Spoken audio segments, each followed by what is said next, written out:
Good morning, and good morning, Stig. How are you doing? I'm quite well at 6 o'clock in the evening. Yes, you could pretend it's morning. It's morning somewhere. Well, it's morning here where I'm at.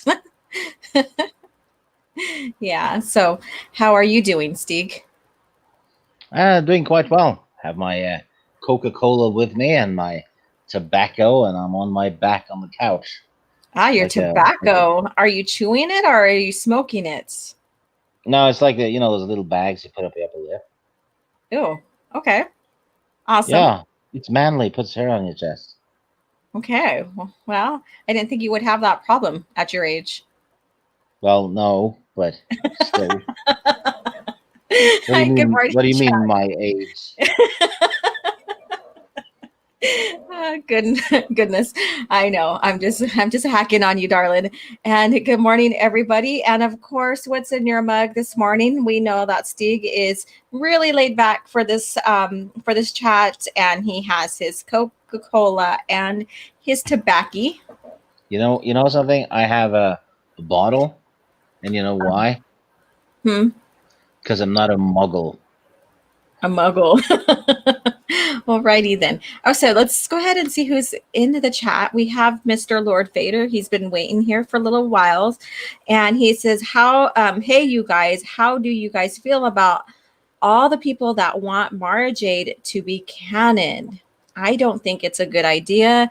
I mean, more power to those people, but she will not be the same character." No, it's impossible to have the Mara Jade we know from the EU in Disney canon. Yeah. All who deny that should be shot. Oh, really? Line them up, huh? Hmm. All right. And then Zaggerot315, howdy OG Star Wars, howdy Stig, howdy chat. Good morning to you. And then Lady Toriel, thank you so much. One of my members and I have to get that little video up for all the members that are a member of my channel so that they can have their shout outs in the beginning. I haven't done that yet and I apologize. You So know, you could actually copy Disney and just use them as member berries. call them member berries. Yeah. Oh, goodness. Well, I mean, but I want to be original. Disney's Oh already failing. They, if you hear everything that's going on, they're not in a good place right now. no. Yeah. Yeah. So I think it would be great if Mara Jade was canon, but Disney would change her so for that reason. Just leave her alone. A great character not to be touched. I agree. And then again, she says to us, morning OG and Stig drinking Earl Grey this morning. Yum. I love drinking Excellent. teas at night. I'm a tea drinker at night. So, I drink tea. Well, I'm not a coffee drinker. Uh, mhm. I like coffee and all that, but I never got the habit. So Yeah, I'm more of a. I have Earl Grey as well. nice. That sounds good. All right, That's Terminus. Howdy. that that's a movie. 50 Shades of Earl Grey. It's a movie about teabagging. Oh, all right. I don't know who wants to see that, but I mean, more power to you. Okay. I'm Casparius. This 2019, 2000 or 2020, 2021 season should never see any good EU characters added to Disney verse. Yeah, I mean, Here, what here. has been added that is interesting? I mean, they had the chance. They had the chance to expand really well on Kylo. They bombed him on the first movie. Because he was interesting in the beginning of the Force Awakens. I give credit where credit's due, and then they bombed him. So I mean, tea bags or a tea bag of tobacco. I guess that's to you. Okay. All right, Kick 44. Good morning and howdy. And okay, so we have Soul Assassin. We can get the party started now. Steve, we got your partner in crime. Yeah. Oh, Soul Assassin. We're absolutely gonna zoom in on stuff just for you today, because we care about the chat. Yes, we do care about the chat. And yeah, so he says, nope, stay away from legends. You all wanted freedom. Now use it. Exactly. That was my point. That's actually our point when we had live stream yesterday. Hi, everyone. Oh, how cute. Hello, Sith. And the little happy face right there. That's darling. All right. Tea is nasty, so is coffee, unless it is ice cream or tiramisu. Okay, well, I mean, You consume it the way you like it. barbarian. I love tiramisu. Huh? Oh, I just called him a barbarian. Oh, because you don't like tea? Hmm. He's And very he's very tedious today. very tedious, huh? All right. So Lord Vader, I like The Force Awakens, hated The Last Jedi, and The Rise of Palpatine. Yes. All right. Hey, hi Teresa. Miss Martin Muses is here. Thank you for dropping in. I hope all is well. And Hello, then Miss Martin.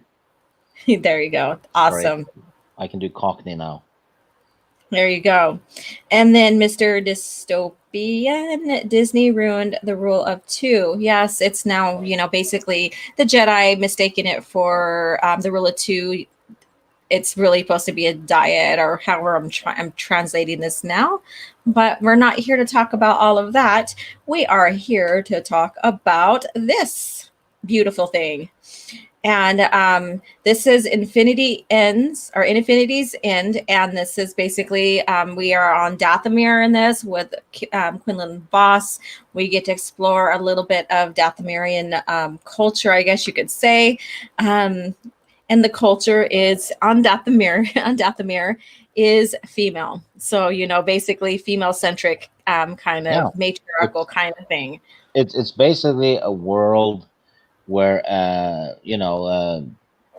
that pussy hat movement has succeeded.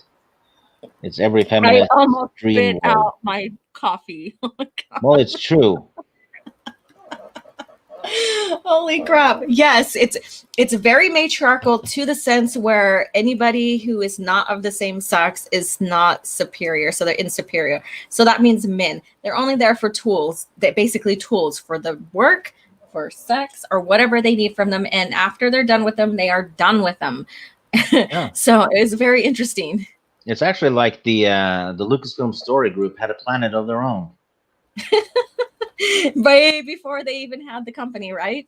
And you Yep. would think that they would would have honored at least this right here, um but hey, it's very entertaining. It gives us a different look at another world in Star Wars that is completely different. I mean, we have the Hapes consortium, which basically is another female centric society, but they're not as harsh as the Dathomirian No, women. they're extremely strict, aren't they?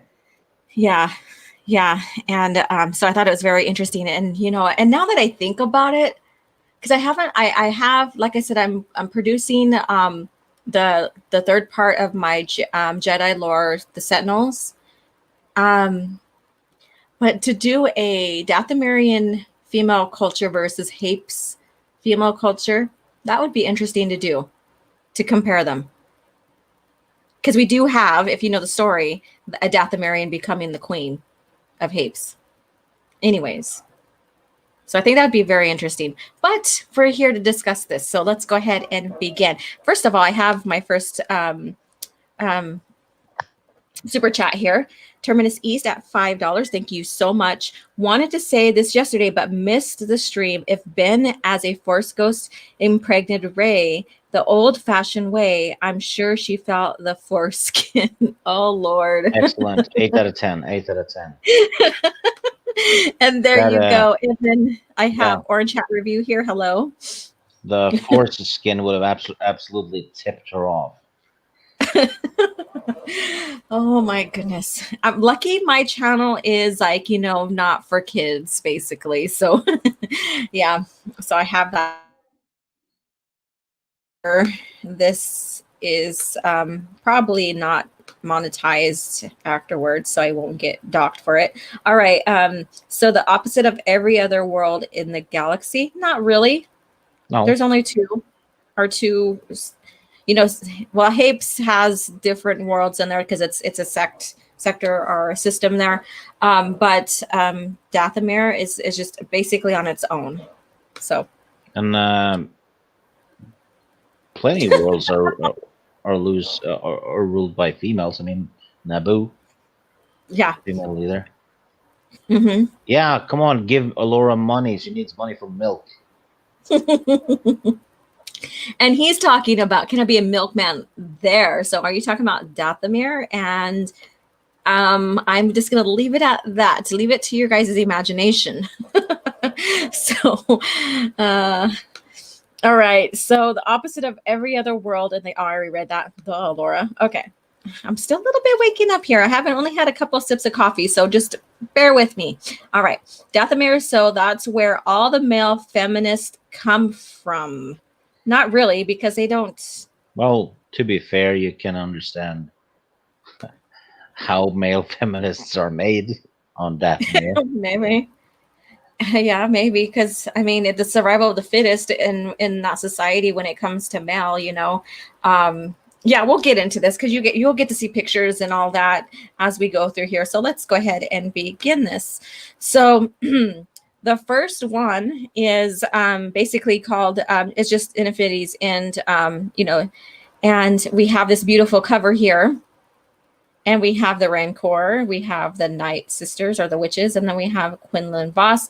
We do have what looks like the pyramids of Egypt, but this is there on Dathomir.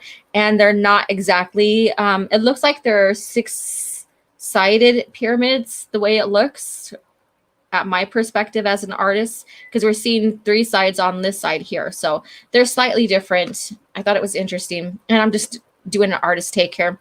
Now, Stig, I had to go back and read this a couple of times because I was like, what the hell is going on here? So these individuals where are they going? I know they get sucked up, and Yeah, I know why. Basically a ship in space, and then something shows up in space that sucks them in, pretty much vaporizes them. And we're not sure yet what this is and why. Yeah, I had to go back and I was like, what's going on here? And I'm like, okay, well, then I'll finish reading this because then I'll know what's going on. And then as I went further and further, I was like, oh, I get it. Duh. Okay, so it was one of those moments. Yeah, and I thought it was very interesting because they were basically, contacting the Jedi, and they get sucked into this like warped kind of, it wasn't even a black hole, obviously, and it was unknown. They and they sent out their distress signal, and the Jedi got it. I like though that as they die, the second in command just yells to the captain that I've always hated you. Yeah, he's like, by the way, my last words, I always hated you. Yeah. I know that I was laughing like on that. I was like, good for you, darling. Good for you. Get out everything out of your conscience, so that you can go and pass on with a clean conscience. Yeah. So, and then here we have Dathomir. So we have Quinlan on his way over there. Yeah, in his crappy ship, which he intends to crash on Dathomir, making it look like an accident. Yeah. And this is a thing on Dathomir, isn't it? That ships have trouble landing. They kind of crash due to some gravity thing. Their gravity is kind of off there a little bit. Yeah. And then they don't have, of course, they're not a established society, so they don't have a lot of, electronics and other things too as well. So they're still kind of, I wouldn't say they're kind of primitive in a sense because they're so isolated. It's like the Bermuda Triangle of Star Wars. Yeah. and then the women just suck you in. Yeah. You just you go there, you get sucked. And then you stay. Yeah. So here we are. So he's heeding the call. And of course, we see the fun little bat-like creatures going on here. And he's trying to stay undercover as well. Yeah, he's in a protective suit. And he can't use his lightsaber due to the suit's mobility. Yep. And thankfully for him, the bat-like creatures eat the suit basically, and he can. Well, he chops them up, doesn't he? Yeah, he's like, I can't use my saber, but then he's like, I need to use my saber because I don't want to die, because he's on a mission. So he eventually has to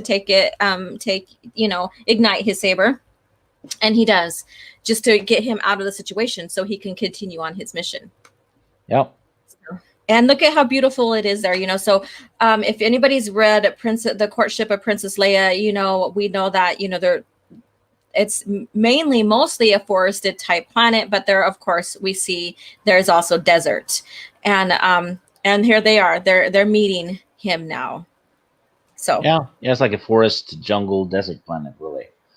Yeah, and they show up immediately because they basically heard the crash or something, and there they are.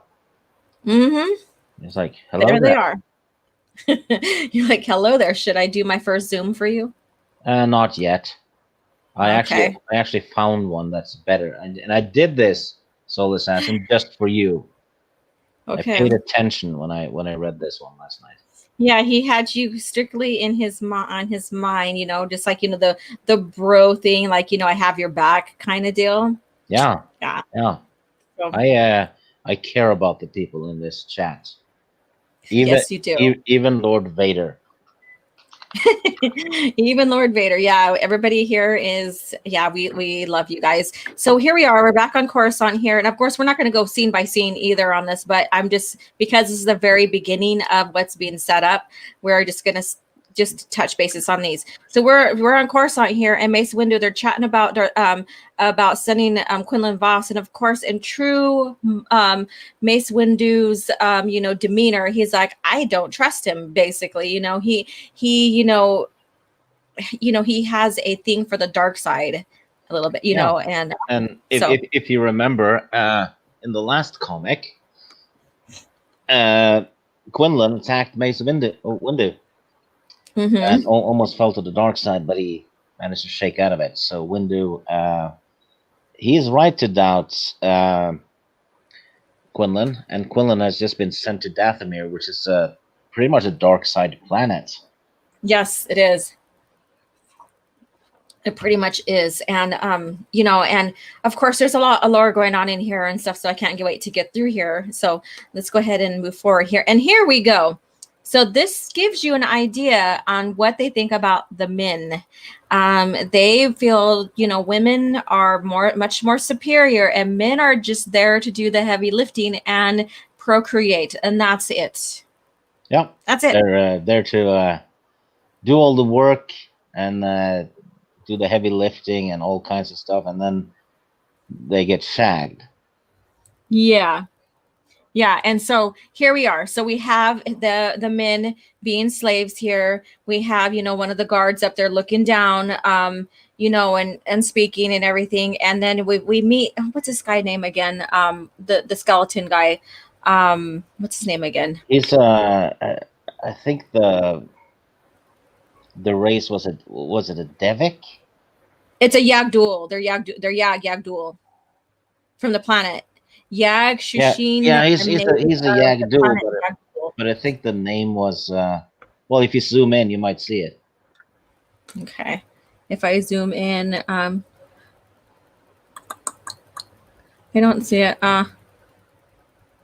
Well, whatever. We'll get it. Well, I keep on forgetting his name. His skeleton is outside. On the body. It's an exoskeleton, so he's very tough to kill. Yes, he is. And so here we go again. We have, basically information on more about the culture here, and they're like kind of like their light, what is it called? Like their light beam here, like staff. I think it's it's an energy blade. It's a pike. Yeah, it's an energy pike, right?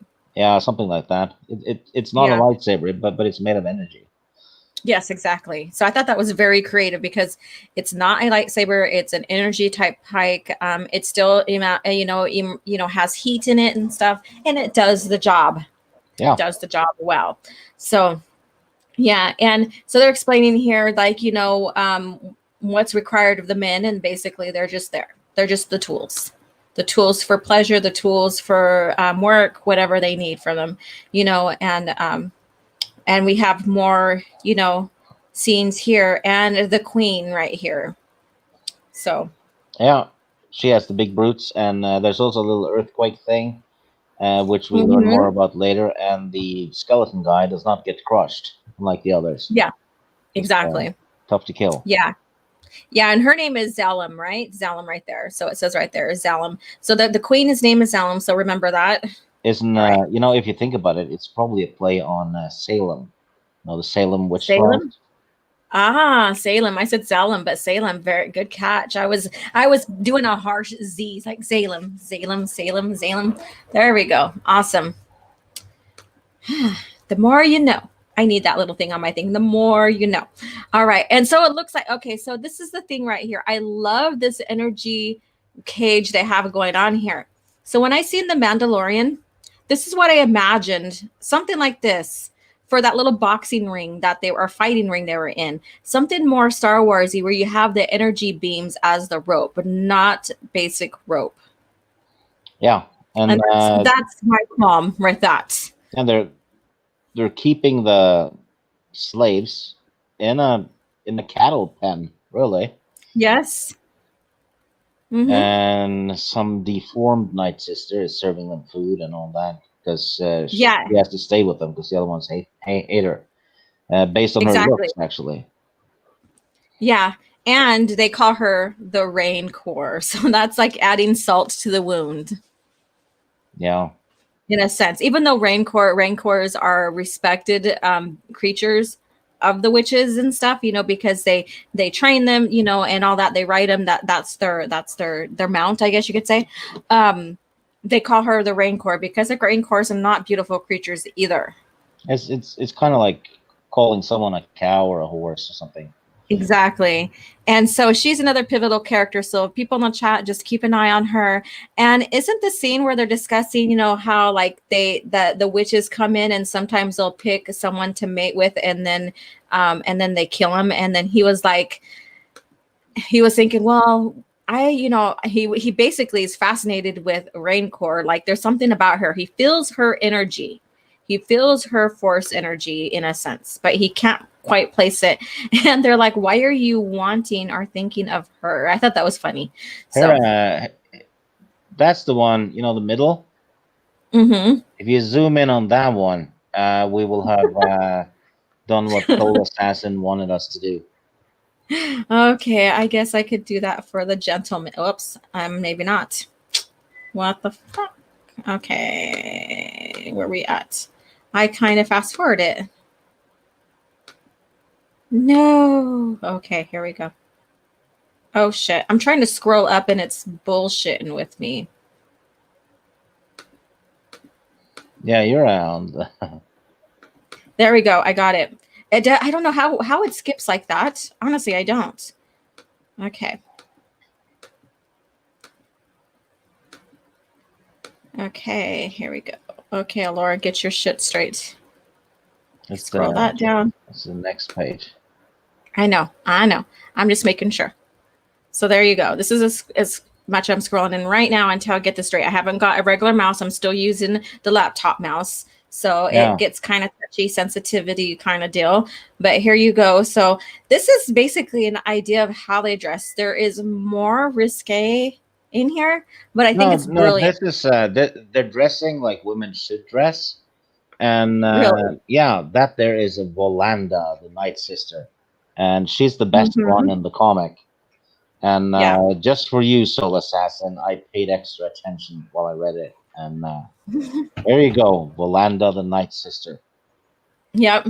He knows this must be your favorite one. Yes, she's awesome. There we go. She's an excellent All right. dresser, and I bet she makes good sandwiches too. I am going to. No, I don't think she makes sandwiches for you, darling. It's not her culture to feed you.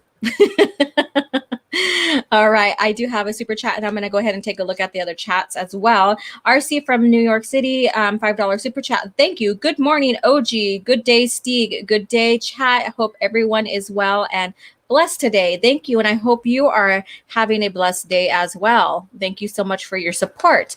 And Miss Martin Muse is $4.99, and she has a little, looks like a milk. Yeah, you Thank get you. money from milk. There we go. Thank you, darling. I love the sense of humor.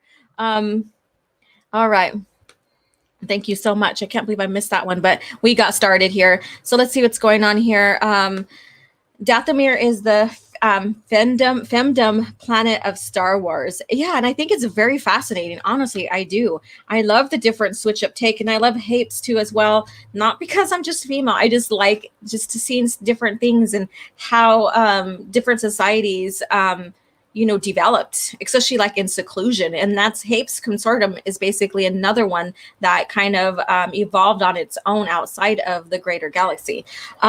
Yeah, and Oh, so some of the planets in Star Wars have mm-hmm, such a unique look and identity to them that they really mm-hmm. stand out. And I think Dathomir is one of them. Yeah. Tatooine is another one, and I think Coruscant. But I'd chalk Dathomir up with those. Okay. Nice. Okay. Orange Hat reviews. Hillary was bred on Dathomir, and they exiled her to Earth because of her extremes. Sorry, I had to. Well, they could have put her on a different, continent than America. All Well, right. Hillary does look like the Rancor, so he's probably right. Oh, goodness gracious. Yeah, now if my channel doesn't get striked yet, I bet you for this it will. All right. Dathomir is the fandom planet, or the femdom. Oh, I read it. That one. There we go. It just jumped on me a little bit. Dathomir was in Jedi Fallen Order, and you fight Knight Brothers. What? What? That's dumb as I shit. know. Okay, so in the lore, I know eventually after Luke goes there, and he makes quite an impact because he knows that's a place full of force sensitives as well, and he creates another temple there. But when we see him in the Fate of the Jedi, when he's exploring, Jason's path on finding what had actually happened to him and stuff, they did have like the men start standing up for themselves and stuff. But I mean, that's way, way, way in the future. So that's kind of, I don't know, weird. So I don't know. I think Filoni came up with that crap with what's his name, Savage Opress. He was supposed to be a Knight brother, and Yeah, that's okay. So I don't play the game, so that's something new to me. And thanks for catching me up on this. And it's Disney Lucasfilm, so I mean it's their, yeah, it's their thing. Yeah. All right. So let's see here. Milk, and my kid just came in here and was asking me questions, writing questions to me about something. All right. Milk does a body good. Do it. Darth serious. Do it. All right, that would have been awkward if they somehow survived. Let's see here. Dathomir, Amish Paradise. Let's see here. Okay. All right, so let's get back to the comic, and I'll catch up on these chats here. I know you guys have a lot of good things. Well, then that makes it kind of out of place still, because it's how in the heck is it evolving so quickly after we see this? This is the Clone Wars right here. Yeah. Or this is right before the Clone Wars. Yeah. And how do they have a Knight Brothers thing when this society is mainly matriarch and men are just tools? What was the shift? Filoni fucked up Dathomir when he did the Clone Wars anyway. So yeah. So let's go ahead and go ahead. No, Tatooine is Australia of Star Wars. Everything wants to kill you there. Oh, goodness gracious. That's hilarious. All right, let's go back. Let's go back to the fun stuff here. All right, rewind. Let's go back. Let's do this. All right. So we have them all, chatting inside the rings here. And of course, like I said, they're discussing how the Night Witches usually pick someone to mate with, and then they kill him. And look at his face here. He's like, I'm that Rancor, basically intrigues me. And they call her Rose Lai. Is that how you say it? Ross Lai? Roslai? Ross Lai.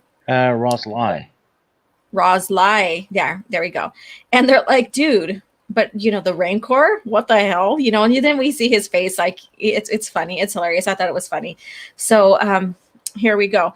And then we see them on their Rancors, and this is another tribe coming in. Yeah, they're showing up to it's almost western-ish. It's like Yeah. a rival rancher showing up to steal their cattle. Yeah. Men. Yeah, they're cattle of men, basically. Yeah. And then what do they call them? I forgot. They call them like man lines or something like that. I forgot. We'll fast forward on here. So here we go. So they're over here to basically steal men. Yeah, and one of them shoots Ross Lai, and she seemingly dies, but something to keep in mind. Yeah, exactly. And look at that, the Rancor. Look how small they look on the Rancor. Isn't that crazy? And how much power they have over them? Yeah. That's freaking crazy. I love it. And you could distinctly tell between different tribes and how they look as well. So in a sense, I mean, get into the culture there, of course, but that's how tribalism is. And that's how tribal is, they will have certain stuff they wear and that distinguishes them from other tribes and stuff. So yeah. And Quinlan Voss is basically being lassoed and dragged after the horse, effectively. So it's it's like they used to steal cattle, back in the Wild West. Yeah, he looks like a little tiny little tadpole back here. They're dragging. Look how big the Rancors are. That's so funny. All right. All right. And then so he's like, shit, he doesn't want to ignite his saber. He doesn't want to be discovered as a Jedi. But these ladies are basically after him. And then we discover like one of the ships that was crashed there was turned into a mining tool by the witches. So, and there you have it. So does it burst out right here? Or yeah, it's coming up out of the ground. Okay. Yeah, shoots the crap out of the Rancor and there we go. Oh, look at that. That's so sad. All right. And then they're like, what the hell is going on here? So we have that. And this kind of ties into what's going on, what they're mining for, which we'll get to, which ties into the beginning of the scene of this comic as well. So it's kind of like a mystery, like it's building up. It's like, okay, so these guys got sucked into space. What's going on here? And they send off a, beacon to the Jedi temple. And then he's sent to Dathomir to figure out what's going on. So very interesting indeed.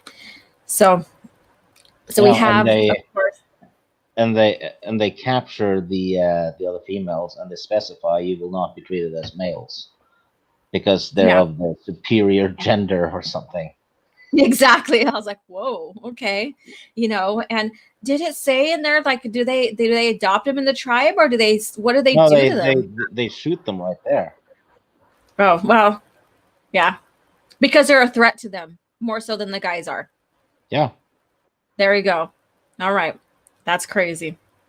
That's some crazy ish right there. So we're going on right here. So here's the pyramids again. Here's the pyramid, and he's looking up at it from where he's caged up at.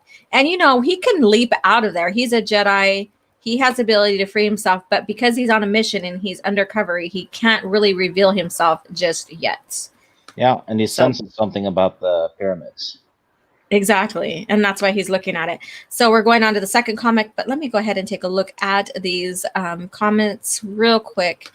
Dathomir was nearly wiped out in the Clone Wars series. No Night Brothers would make so Night Brothers would make sense. Well, kind of, but the Clone Wars was following this canon when it started.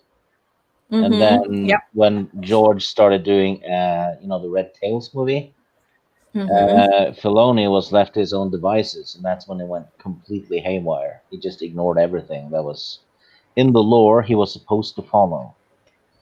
Yeah, and including with Boss here too. yeah, and now he's done the very same with Disney canon. So Yeah. yeah, Okay. All right. So let's see here. Hago Dimas didn't kill himself. Or Higo Dimas. Higo. He did not kill himself. No, he didn't. We all know what happened there. All right. In Clone Wars, the Night Sisters were wiped out and the men started from their own societies. yeah, in the Filoni Clone Wars, yes, Mm-hmm. which doesn't Because really when tie in. and It doesn't tie into these comics at all.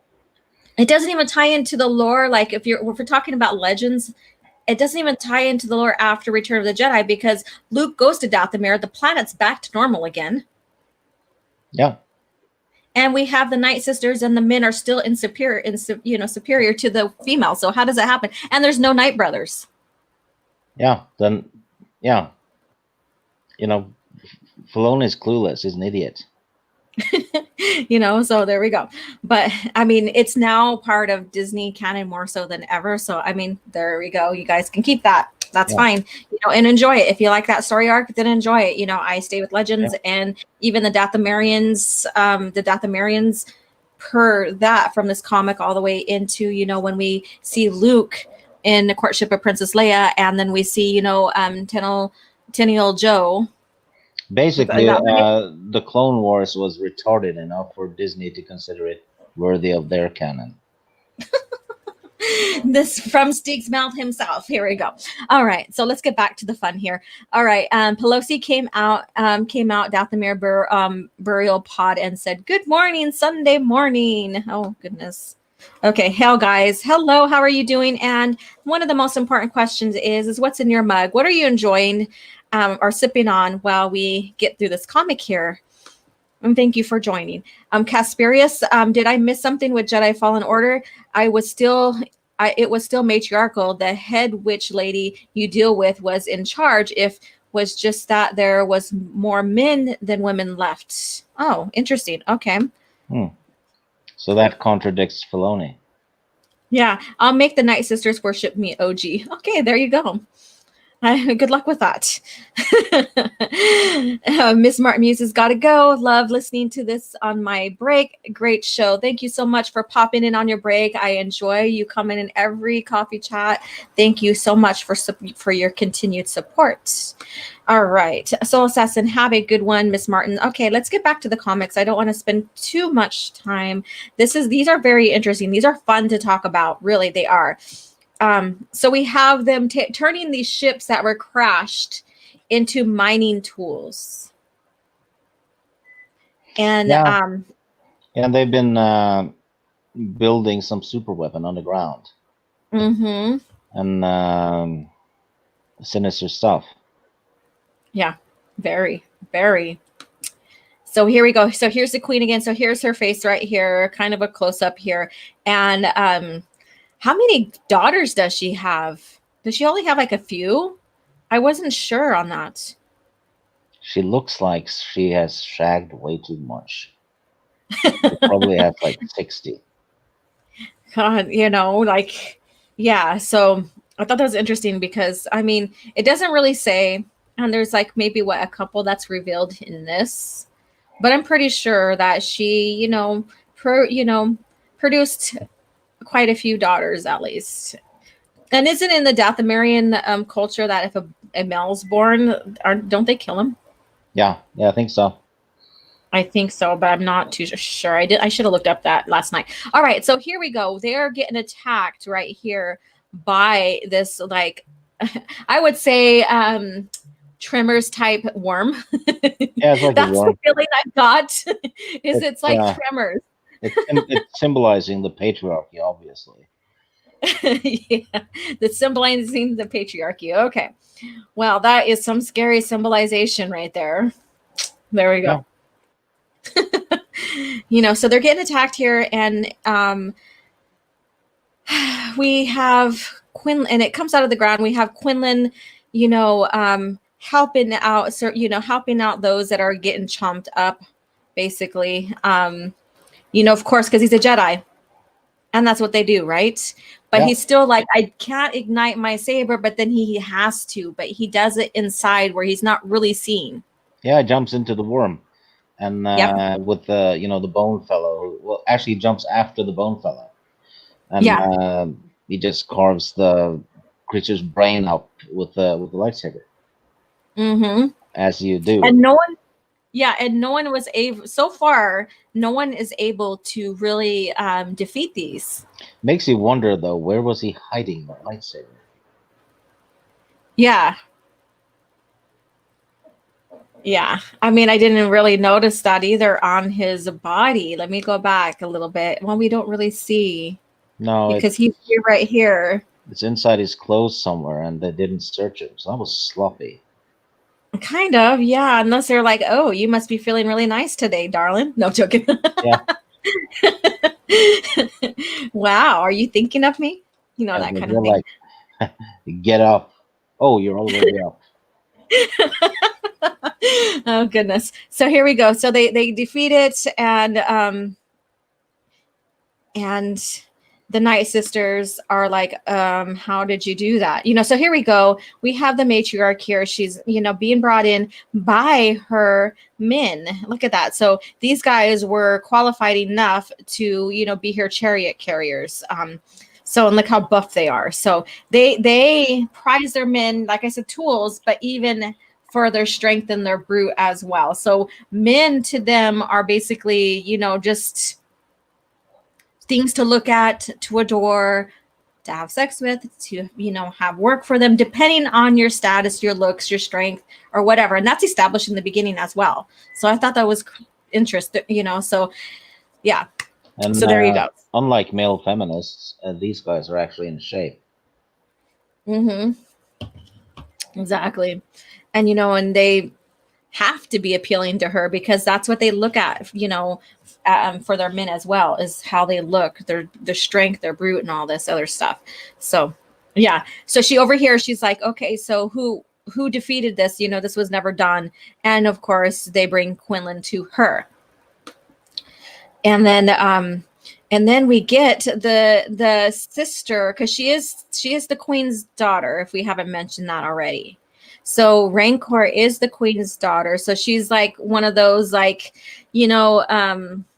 ugly little sister that someone has kind of deal, or the black sheep of the family, I guess you could say, in their standards. And they're like, hey, she survived. We thought she was dead, kind of deal. So, Yeah, and then and they then decide to punish her by feeding her a worm, which will cause insane pain, mhm. almost just for the hell of it. Yeah. And isn't this her sister that's doing that to her? Yeah, Valanda. Yeah, Valenda. Yes, that's her sister. So those two are sisters. So the Rancor are Rosalie and Valenda. They're sisters. And so she's basically made fun of her sister their whole life. And they have tortured her and messed with her and stuff like that. So there's that love-hate relationship. I don't even know if there's love in that, Yeah, but still. she's actually the Cinderella of Star Wars. There you go. Of Dathomir. Yeah. But this is not her wicked stepsister. They're related. Yeah. Which is crazy. Very much crazy. All right. So let's go here. So and look at her face. Look at that. I mean, what's not to love? What's not to love? Sorry, I'm joining her on the tease. All right. And then so we have Valanda here and stuff. And these ladies were very well drawn in body proportions and stuff. So, oh, yes, look at that. I noticed that. I'm pretty sure you noticed that. Yeah. And so she's in her boots, and she's got high and tight ass, all that. Okay, there we go. There, I did that for you guys, for all the men in there in the chat. All right. So we're back on Coruscant, and they're talking, of course, in great Base Windu fashion. Basically, he's still doubting Quinlan Voss's mission. We shouldn't have sent him, kind of deal. Yeah. And they're talking. He has to get it done within so many days. So I think 3 or 4 days. and the Jedi is supposed to send a ship to him to retrieve him. And then they're finding out that because there's some kind of pulse wave coming from there, it's hard to land the ships, and they may not even be able to go retrieve him. So, Yeah, crazy stuff. They fear he's lost. Mm-hmm.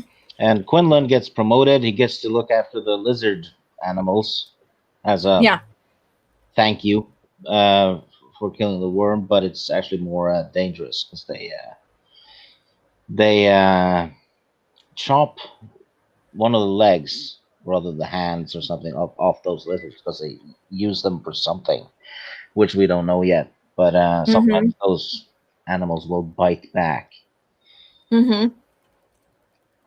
Yeah, and his partner in crime, his friend right here, the skeleton man, and I will get his name. I don't know why I didn't write it down, but he basically says, "Oh, Jedi," because he's seen him defeat the worm, and then he's also using a little bit of he's helping again, he's helping out again, and he's acting very much like a Jedi. And when you read Kenobi book, we see that with Obi-Wan Kenobi, because Jedi are trained to help and to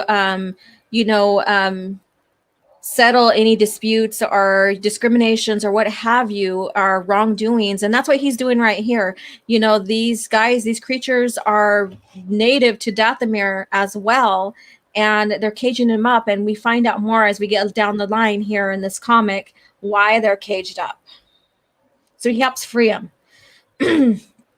And excuse me. And so he's doing that.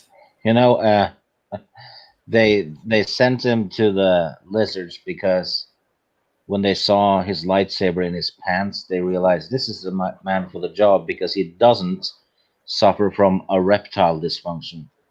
Oh my God. Oh goodness. Oh goodness. So here we go. And then so they find out that he freed him, and they send the Punisher. You send him to the Punisher, and he's like, "I really don't like doing this, but I have no choice. I don't take any pleasure in this." But he still takes pleasure in this. I'm like, really? So he has the heat blade here again, the pike blade here, and he's intending to punish Quinlan Voss for what he did. And we have the Oh no, he's gonna chop the arm off. Oh, that's right. We're not there yet. Duh, Laura. Okay, yeah. So he's gonna chop the arm off. See his arm right here? Yep. So he has the arm there. So we're not quite there yet. So he's like, I don't take pleasure in this, but I have to do this kind of deal. But he's still, you see his face anyways, and he's like got the smirk on his face, like it's devious, like he's like lying, trying, or whatever. And then Quinlan stands up for them again. Yeah. So here we go. And then he ignites his lightsaber. Again, he doesn't want to, but he ends up doing it anyways to protect the creatures. Yeah, and he kills the shit out of basically the people working in the lizard pen. Mm-hmm. There you go. We have an arm coming off. See, look at something Disney couldn't do. Yeah. Chop off arms and stuff like that. So you see the carnage in the back protecting, of course, his friend right there. And it's like, oh shit, he did this again. And he frees them, and then they bond through their psychometry kind of deal. He tells them. Yeah, because Quinlan has that thing where he can touch something, and he has an ability to get visions from it. It's it's a species thing that only people from his planet can do. Yes. Which makes him perfect for this mission, actually. Yeah, and we find out that's why he's been sent as well. And so he reveals that his ancestors were the one that built that thing that they're mining for, and that they realized that this, in the wrong hands, this can be used, it could destroy the galaxy, basically. And so they protect it. Oh, ancient super weapon under the pyramid. Exactly. So they protect it, and those worm beings are the ones, and so they're called the Qua. So these Yeah. species are called the Qua, and so the one that he links hands with is basically the descendants of the Qua, and so we get the whole story right here that that they are protecting and guarding this ancient super weapon, and that's what the Dathomirian queen wants. That's Yeah. what Salem wants. And Yeah. the pyramids are filled with traps as well. Exactly. And so here we go. And then he runs off, and he goes in and under to investigate. Yeah. The And Rancor follows him, mm-hmm, and she wants him to die down there, basically, with something that seems to be a cross between angry boars and a rat. I'm just going to say boar rat. yeah. I almost thought they looked kind of like womp rats from Tatooine, but they're not. So, but that yeah, those are friggin' scary. If I'd seen those, no, thank you. And then, of course, he ignites a lightsaber again. He jumps out, Force jumps out of there, and he discovers who the Rancor is. Goodness, I'm losing my. Yeah. So here she is. So she's morphing into who she really is. Yeah, she's been using Night Sister's spell, I believe, Mm-hmm. changing her appearance, and she doesn't look like a Rancor at all. In No. fact, she's quite foxy. Yeah, there she is. And he's like, what? And then okay, so here, me and Stig were talking about this right before we came on live with you guys. And here's her father. So her father is a force sensitive that, basically was, I would say, captured and kept by the queen for a time. And of course, they had a child of, obviously, there's the daughter right there. And by the sound of it, it looks like she grew up with him, as part of the family, and really bonded with her father. And then, of course, in true Dathomirian witch Night Sister fashion, she killed the man. And so he's coming back as a force ghost, but he was never, so far as I know, a Jedi.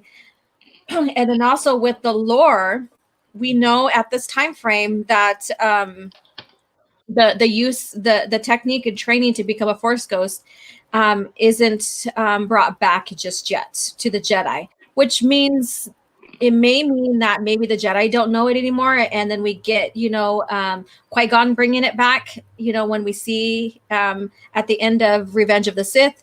But does that mean other Force societies don't know or don't know? We don't know. So he's a Force ghost right here. I think the issue is this comic, I think, was released before Revenge of the Sith. Yeah. Okay. So that's where the slight plot hole comes from. Yeah. And we could say, because there's other Force societies Yeah. out there. Yeah, and this guy could have discovered it. We don't know, but Yeah. still, I chalk this up as a mistake, though. Exactly. And it happens. It does, especially when you have the movies coming up and redefining some stuff. Yeah. And it is what it is. So basically, she reveals her plan. She wants to take over on as the Queen of Dathomir, basically. So, and then she force chokes him. Yeah. Yeah. And he's like, holy shit. Yeah. Sometimes you just have to do that. Sometimes you just have to, right? So what is it, Quinn? Not so enthusiastic about the dark side of the Force after all. So basically she's confronting him because we all know that he does have a little bit of dark side in him, because we've seen it in the previous comics because of the crap he's been through. And that's what makes him a very interesting character. And she's like, well, you think you're tough and bad, big boy. Now let me force choke you, basically. And so they're fighting. And so is this the new comment? Yeah. So this is the part 3 now of 4. So let's go ahead and take a look at the chat. Let's see here. All right. Did I read that one? Yes, I did. All right. Hello, Obi-Wan. I have the high ground from the Eobard Thon. Also, I'm Eobard Thon. you know, I have to address the chat. That bloody Wilkins fellow is in there again, asking me if I have recanted my previous statements about the Jedi Academy trilogy. Oh, there we go. Hello, Matt. No, sir, I have not, and I never will. That trilogy is shit. Why, hello. This is going to go ongoing between you two. I know it. Stig, would you rather fight a Rhodian or a Gamorrean?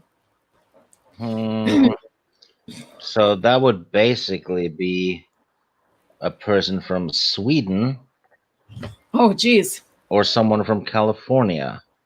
Oh, my God. Yeah, I always wanted to beat up someone from California, so I'm going with the Gamorrean. Oh, okay. And so why would you consider a Rhodian Swedish and a Gamorrean Californian? Rhodians Why? just useless, and Americans are overweight. Not me. So yeah, I know. But you're upside down. I'm not upside down right now. We don't know. Okay. Hello. Hi, I see you inverted your camera. No. Yeah, my whole house is upside down. Yep. Okay, but Foxy is good. Okay, just drop in. Hey, Stig, recanted this previous statement. Oh yeah, I just read that one. Okay, on Dathomir, the witch chokes you. Mm-hmm. Okay, so here we go. This is the one I meant to click on. I will pray for you, Stig. Laugh out loud. You can pray as much as you want. It's not going to do anything. But I'll acknowledge the cheesy fun of the Jedi Academy trilogy, because it was. It wasn't that it wasn't entertaining. I just thought it was very contrived. And Wedge slept with a chicken in it, and Winter slept with Akbar, who is a fish. Well, I will not dispute the Akbar thing, but I will still continue to dispute with you about the chicken. The chicken was humanoid, and so there was no chicken parts involved in that.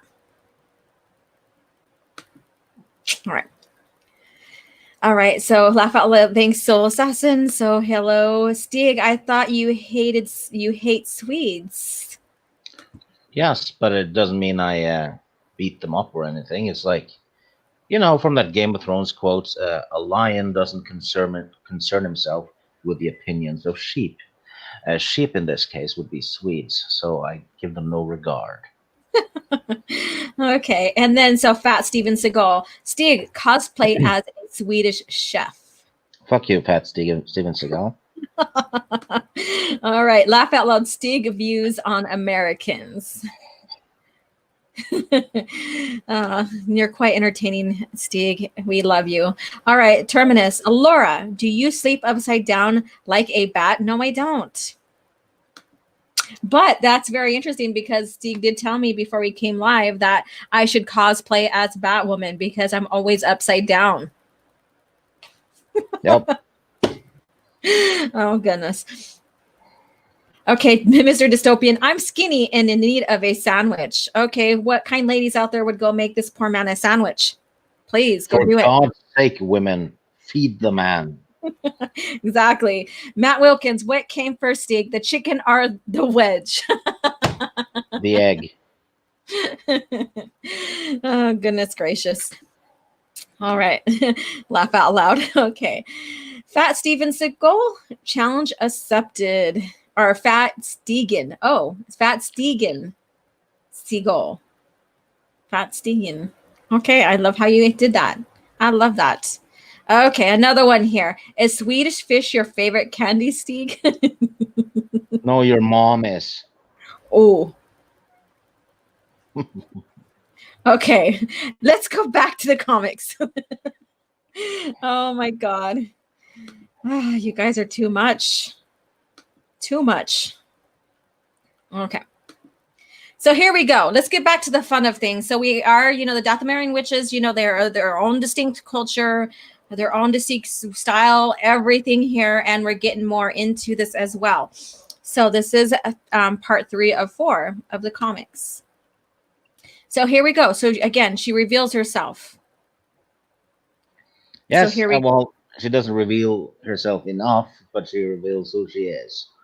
Exactly. Well, we will get to the full reveal, full reveal of who she is here soon, very soon. So yeah. So right now she's kind of modestly dressed according to Dathomirian style. Okay. So, and of course they capture Quinlan here. Here's the sister right here, and they're like, "Oh shit, you're so beautiful." And then she's like trying to like, oh, we only teased you because it was just fun and games, that's all. No, heart, no bad intentions, basically, is what the sister's trying to tell her. And then she's also revealing to her mom, I'm just gonna take over on everything, I'm gonna kill you, basically. Yeah, she kills one of them. Mm-hmm. And there's a little sister fight. Actually, Mm-hmm. it's a forced cat fight, really. Forced cat fight, yeah. Yeah, who doesn't like that? Well, look at it. Obviously, she's like, I'm more powerful than you. She's like, no, you're not. You're still feeble because you really didn't, basically, I guess, training or whatever. But I mean, if she can hold on to her illusion of being that ugly sister Raincore, there has to be some strength behind that for maintaining that. And then coming back to life every time they try to kill her. So Yeah, it's crazy. Crazy, she's crazy stuff. pretty focused. And anyway, Mhm. Valanda starts getting the upper hand, and Quinlan unites his lightsaber and helps. What was it, Ross Ty? Roslai. Ross Lai. Yeah. She her part of her name is Lie. Yeah, All right. So here we go. So he ignites his lightsaber. They're like, "Oh shit, you are a Jedi," kind of deal, So she does attack him back, even though he saves her. Or is that the sister? That's the sister. Sorry.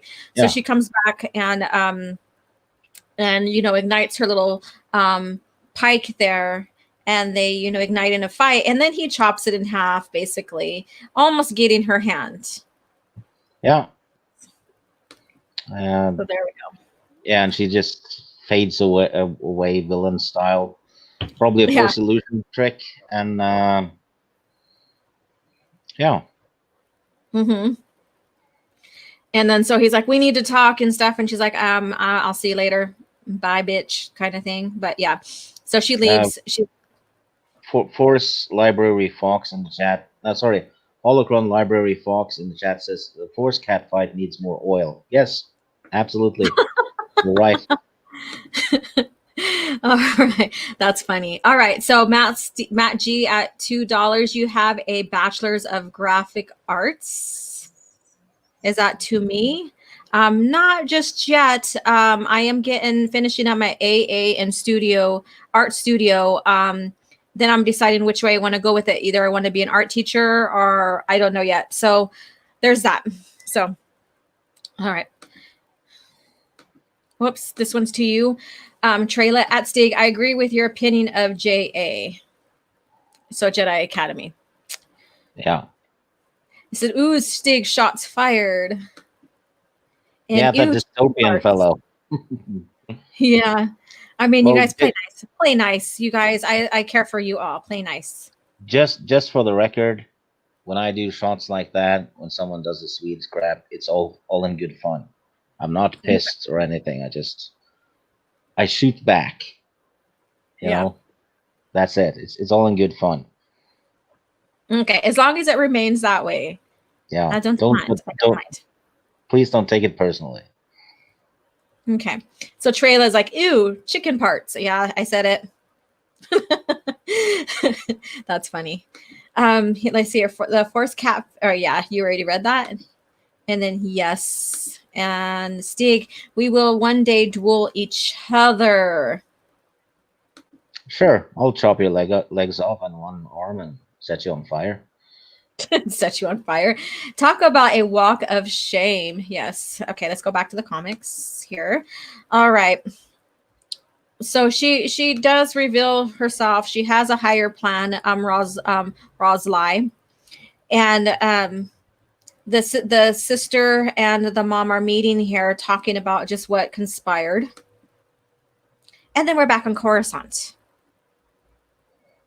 Yeah. And I think this is where they talk about not being able to retrieve him, and he still has his doubts for on Quinlan on handling the situation and just and investigating what's going on in Dathomir.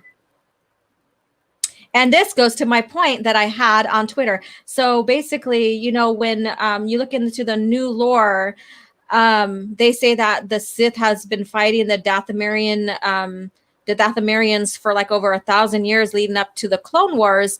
And then I was like, well, why doesn't anybody else including the Jedi Order know what's going on Dathomir? And they're like, well, Dathomir is in the outer rim. It's not in the outer rim. It's in the inner rim. Yeah. And then like, well, that's such a secluded planet, blah, blah, blah. They wouldn't know. Well, obviously they do know what's going on there because they send Quinlan Vos in the Legends original lore to investigate what's going on there. Yeah, and it's right next to Mandalore, isn't it? Or something? Yeah. So it's like right near it. So it's right in the same vicinity of that. And Yeah. I think in the Clone Wars cartoon, they even have a spaceport, a small little spaceport. Oh. Which is completely against every bit of lore ever written about Dathomir. Yeah. Yeah. And so I had that little back and forth on Twitter about that. And I was like, the Jedi would know if there's like something going on there. And this is proof right here because, they're investigating what's this strange anomaly that's going on over there in that area. Yeah. And they want to find out. So there we go. And that's the conclusion to this. So here we go. We have Quinlan here, and he's basically fighting. Did they take him hostage here again? They captured him. He's actually touching the thing, and I think that makes him predict the ambush. Yeah. And Quinlan does not discriminate. Mm-mm. He kills women, rancors, and worms equally. Yeah. And here we go. So we're starting to see a little bit more of like how the Dathomirians dress right here. Yeah. So very fit, athletic type women here. And so here they are. They're ambushing him. He is fighting for his life. Of course, they already know he's a Jedi, so now he doesn't have a problem igniting his saber. Soul Assassin wants you to zoom in on the previous picture on the lady on the right. Down there? No, the previous one. Oh, the one you just scrolled past, the full page one. This one? Yeah, the one on the right. Because there's some side. I think he mentioned side something, and he wants you to zoom in on side boob. Yes. A side boob? Where? The lady on the right. Right here? Yeah. Oh my God, you guys. Men. Here you go, Soul Assassin. Did as you asked me to do. There you go. Yay.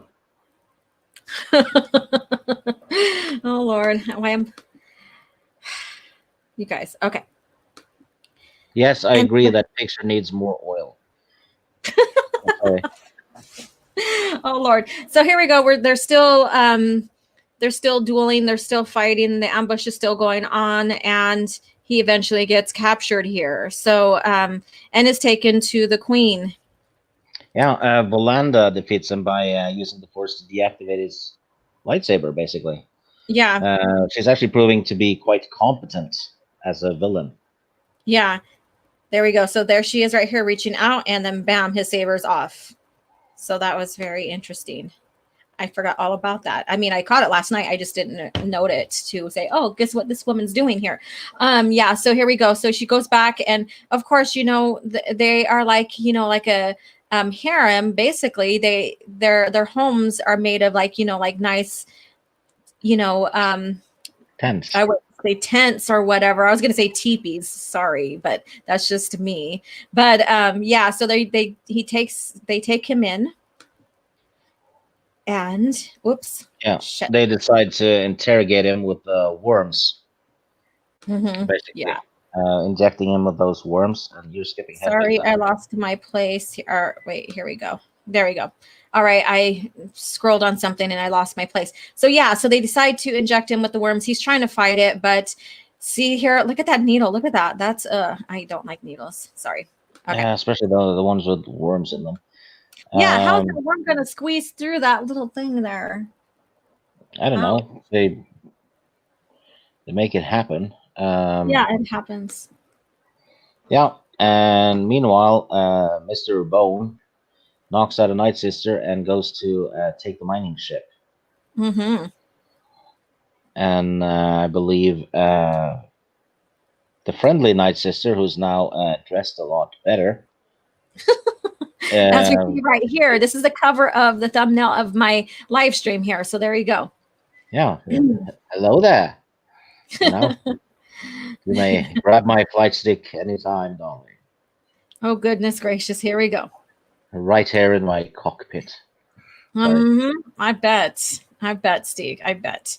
So basically she comes in and he's like injected, and she comes in here and confronts her mom, her mommy dearest, basically. And there she is right here, and look how she's dressed. I mean, Yeah, very seductive looking, isn't she? uh, I'd say that should be the passion. You know, she's just Mhm. fashionably. You know, She's like, you called me a rancor. I was disguised so long as a horrid little creature. Now look at me. yeah, corset and all. Yep, there we go. There's So she's absolutely nothing wrong with that. She's a very good dresser. That's it. all right. So basically, she confronts her mom again, saying, I am going to take over on your reign. I'm going to be queen. I'm going to kill you. I want to take over on the device there, the super weapon here. And, but behind her treachery that she wants to do towards her mom, she does save Quinlan. Yeah, And and mom gets upset, kind of angry, and mhm, orders the others to kill him. exactly. And here's the friend here. And is he pilot? Oh yeah, he's piloting it right there. I was like, what is he doing right there? He's still inside the ship. So basically she raises hell. Another battle ensues inside the harem, I guess you could say, the queen's home. And he comes to the rescue and they take off with him, or do they leave just yet? Yes, they do, huh? They Yeah, climb in, right? they take off the mining ship, and this is kind of disgusting because Rosa T Mm-hmm. uh, kind of heals Quinlan's worm infection with some of her Night Sister blood. Yeah. She feeds him blood, basically. It's rather nasty. Yeah, but it's true witch style, like for Yeah, serums and stuff like that. Mr. Dystopian, he says boobs. yeah, Boobs. he's right. Uh-huh, he is right. Also, more than a little front boobs. Yeah, boob. Okay. Alora, with the cultural appropriation, how am I appropriating anything? I think it was a tent. Yeah. A tent, a harem tent, a teepee, or whatever. Yes. Let's see here. I bet the Scully guy looks like He-Man. Wait for it. No, it's there's a tragic that. Yeah, you'll find out what happens. Fashionably marvelous. Yeah, marvelous. It's marvelous, darling. Marvelous. There we go. Fun fact: the witch from the Ewok movie was a Night Sister too. Yes, this is true. Mhm. Yep, exactly. All right. Let's see here. Oh well, Billy, perhaps I'll watch the film after all. So I guess that's their just booblix. Okay. And so the queen is the village swoop bike with all them daughters. Well, yeah. Okay. Let's go back now. So here we go. So the his buddy rescues them. She gives him a serum that's mixed with her blood to help kill the worms. That's going to basically eat through his arteries and stuff. That's disgusting. Oh, all right. Yeah. And so they pursue him. So there they go, and she's flying like crazy, or they're piloting like crazy. She's holding on, and here we go. And so we're finally at the last one. And I really like the background, the art in this right here, just for the contrasting and stuff and the color, because he's all on his screen now, which I take is that he's enacting his mission in the fullest. And, and he's gonna take care of the situation in the back. And this is the super weapon. So we'll get more into that here in this comic. Yeah, So this is the finale. Mm-hmm. Here we go. So they go under. So aren't they underworld right now? Here? Yeah, they're under the pyramids, basically, with the mining ships. Yeah. Yeah. So they're underworld. They're under the pyramid, and they're being pursued. Of course, they're the huge tunnels were dug so that it looks like they're flying, but they're not necessarily. Well, they are flying in the tunnels, basically. Yeah. So. And Valanda is chasing them. Mm-hmm. So the sister after sister. So we have we have an in-family fight going on right now. Yeah. So, and there's the super weapon right here. So they get to it. It's inside the pyramid, I think, because it opens the door and then there it is. It's it's a golf ball. Yeah, it's a magical golf ball, a crystal or something. They'll create a black hole in one. Yes, there you go. I didn't even think about that. That's a good one. That's a good Thank one. You. You're welcome. So they're going in right here, and of course they're being pursued. They thought that they fled fast enough away from them, but they didn't. So we find out, and so they get hit, and look who takes the hit for them. Yeah. Yag. Yag. There we go. Yag. Yeah. They call him Yag. Yeah, he's in the way of the blast and gets he takes the impact. He takes the impact, and in a sense it saves them too, but he's impacted so much from the shot, the blast, that it basically destroys his exoskeleton, which means it destroys him. Which so that's really sad. The Night Sister literally boned him. Oh, there you go. Or deboned him. Yeah. I don't know which way you want to go. Probably the first one sounds more interesting than the debone one.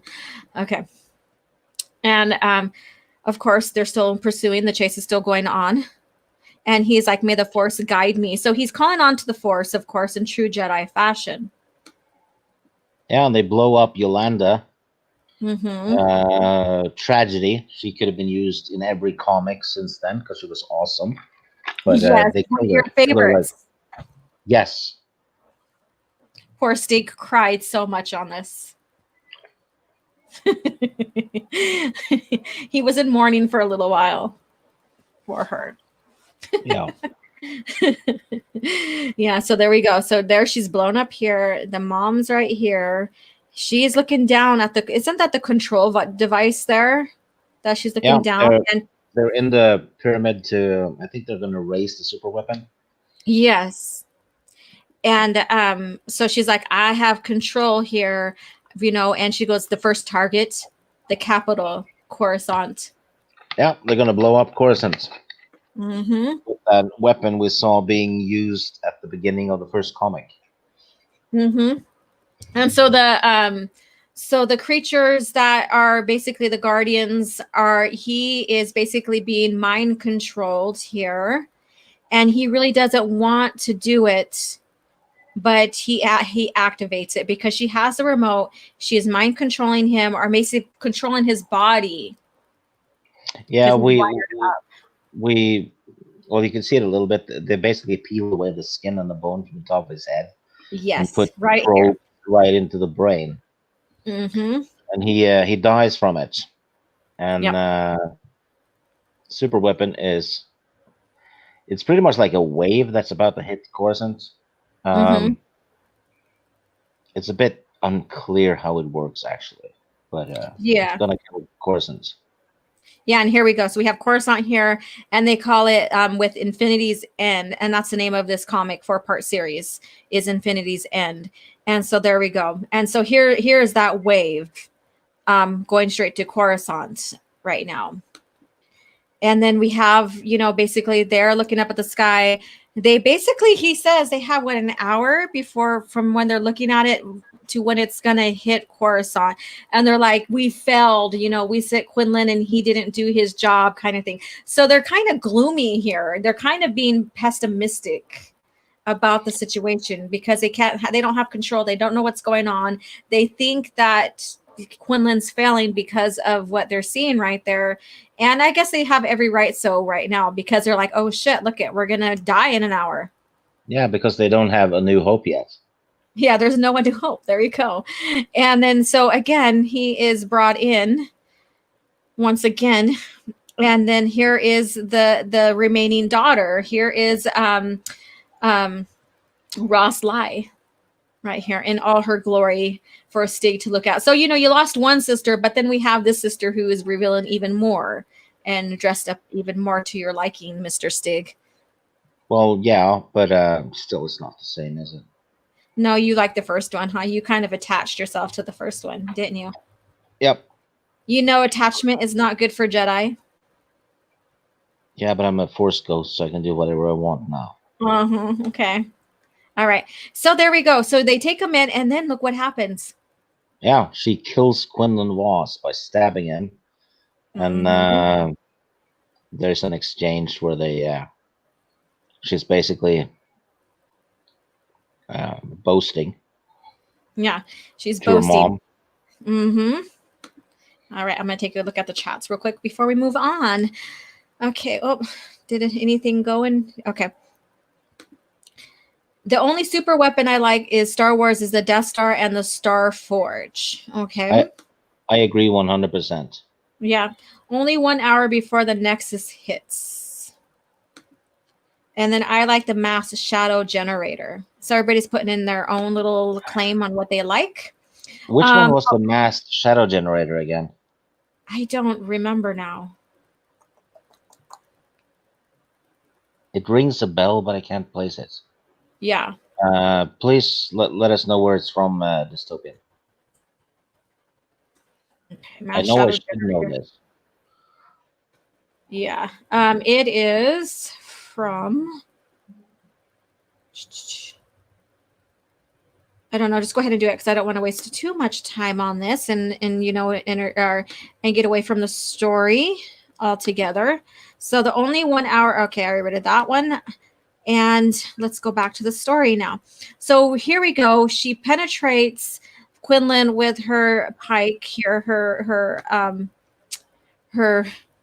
It's not a lightsaber. I know that. So, and then bam, here he is. The mass shadow generator, and I'm ashamed I didn't remember this. It's the one that destroyed Malachor. Yeah. Okay. It was used by Revan. Yeah, that's right. That is right. Yeah, and then it turns out, Quinlan's alive. The daughter had used illusionary force witch magic. Immediately, the mom is distracted, and the daughter takes the opportunity to basically stab the shit out of her. It was all a ruse, and she, it was conniving as heck, actually. Yeah, and a clear, a night sister kind of thing, like, even because, they thrive on the dark side. We know that already.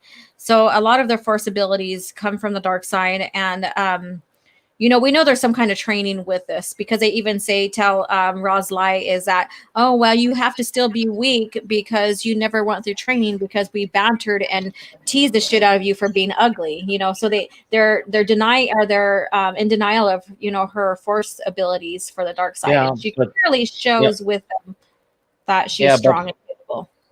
But they still see her as queen for having killed the mom, so they just join her and she tries to kill Quinlan Voss because she has no use for him anymore, and she wants to kill Coruscant just as badly as the mom did, and she wants to basically rule the galaxy with the Force Well, with a super weapon.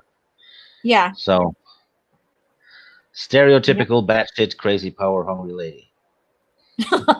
And you love him so much, don't you? Because didn't you tell me that you like the Night Sisters better now than the Zeltrons?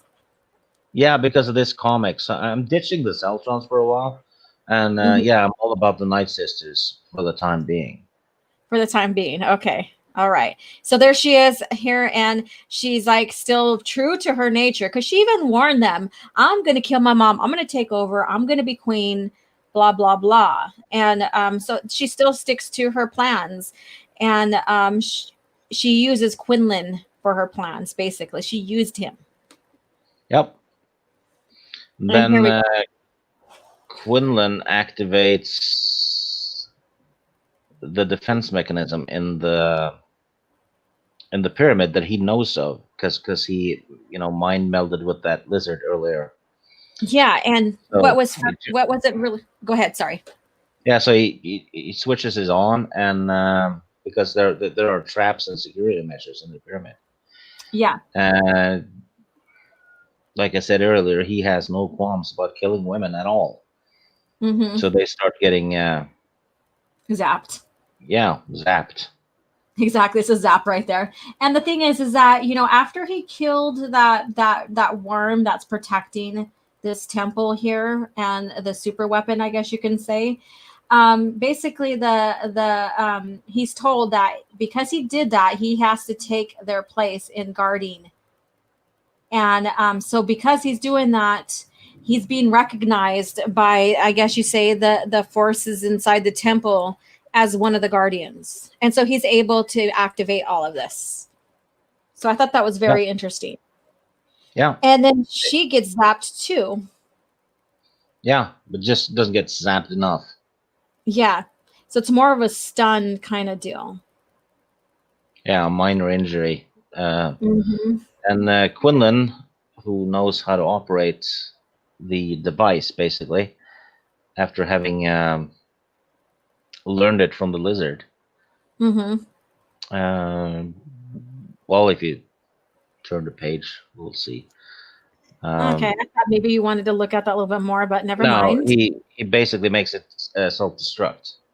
Exactly. So his because of it says right here because he's considered one of the guardian there, he's able to stick his hand in there accordingly to help stop the wave from hitting Coruscant and and then deconstruct or destroy the temple there. And he's still in true Jedi fashion. He still saves her and takes her with him.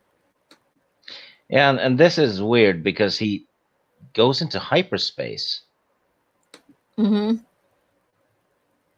Yeah, from the planet. From the super weapon. So Huh. I'm Yeah. wondering, was it in? I always thought it was underground because of the worm, but is it in space now? Oh, maybe they moved it into space after they arrived. I don't know, but Yeah. That's not clear. Unless he got off the planet quick enough to get into hyperspace. I don't know. But how the hell could he? He's on Dathomir, Yeah. and he's in the And but mining my thing. understanding is that the weird anomaly in the atmosphere and stuff from reading this, my understanding that this had something to do with it as well. Yeah, I don't know, but still, they're underground in the hyperspace, Yeah. Yeah. and that's weird. Yeah, because it's not true to nature of the lore as well. Um and then yeah, I Yeah, get that too. So that's another little strike there, I guess you could say. But I mean, yeah, and if it yeah, because he makes the super weapon target itself, basically. mhm. And shouldn't that have destroyed Dathomir? Yeah. That's the thing too. I was like, did it destroy or is there something? Is it encased in something underground I that don't know. its own explosion can just make everything collapse? Well, So this is very it interesting. explodes outwards, clearly. Of But course. yeah, this is very poorly done Mm-hmm. because they're not even clear if we're underground or not, right? Yeah. And yeah, and this was puzzling to me when I read it last night. It was so good until the end, Yeah. where it kind of has a lot of stuff that doesn't make sense. Yeah. And if it does make sense, they didn't tell it well. Yeah, because even when the wave goes towards Coruscant, where is the actual point of it like coming out of the planet? Is it the Oh, pyramid oh that? yes, Soul Assassin is correct. It's an Infinity Gate. That's what it is. Okay, that's Uh, right. yeah, Mm-hmm. my bad. I read it yesterday and I forgot about it. Sorry, Yeah. it does make sense. Yeah, I forgot about the Infinity Gate part too. So thank Yeah, you so much. I should have reviewed it when I got up this morning just to clear my, make to have more sense of this little part here. But yeah, it is an infinity because I call it Infinity's End. Duh. yeah. Duh. 10 out of 10 points for Soul Assassin. Yes, thank you, Soul Assassin. Thank you so much. And so now they make it back to Coruscant, and they are well, yeah, they do. And Mace is really realizing, okay, the wave's done. It's defeated. Quinlan comes back. They're like, "Oh, great job! I was wrong." So he did admit that he was wrong. So more power to him. It's always good to admit when you're wrong and stuff because then that really gives you the high ground, doesn't it?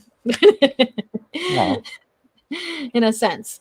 And so they have her, and of course she's imprisoned. She's now imprisoned here for her, I guess you could say, attempted war crimes. I guess you can say if you want to call it that. So, and there you go, mission accomplished. And yeah, he's like, may the force be with us all. yeah. And maybe we'll see the Night Sister in future comics. I don't remember, Yeah, but I would be surprised if we don't. yeah, And the next comic we will be doing is called The Hunt for Aura Singh. So we're back to the main story again, I guess. yeah, And that's another 4-part thing, which I'm guessing we're doing it next week. yeah. And I've been really enjoying, like I said, like I was like with the lore in the EU. I'm mainly a novel, like reading the novels and stuff, growing up with it. And so I'm really enjoying rediscovering the lore within the part of the comics as well. And Yeah, then and it's like noticing you're all the tie-ins into the novels and stuff and into the lore and into the movies and stuff. yeah, and it's like you're getting to read novels you never read in a sense. Yeah, even though I understand the history and I've always like looked up and researched the history on something I may or may not understand, or just because I want to know a little bit more. You just adding the comics also adds a whole new another dimension to the lore that I missed out growing up. And so I've been really, really enjoying this as well. So let's go take a look at the chats. Okay, live long and prosper. I guess did Mr. Dystopian leave? Um, no, Keep someone else left. I don't know. Okay, whoever left, thank you so much. I sorry I didn't catch that. Maybe it's an Infinity Gate and he had opening. Yeah, so that's what he said. Um, all right. Let's see. Hey, Subhuman. Oh, Subhuman's here. Well, hello. I just like passed over on your saying hello.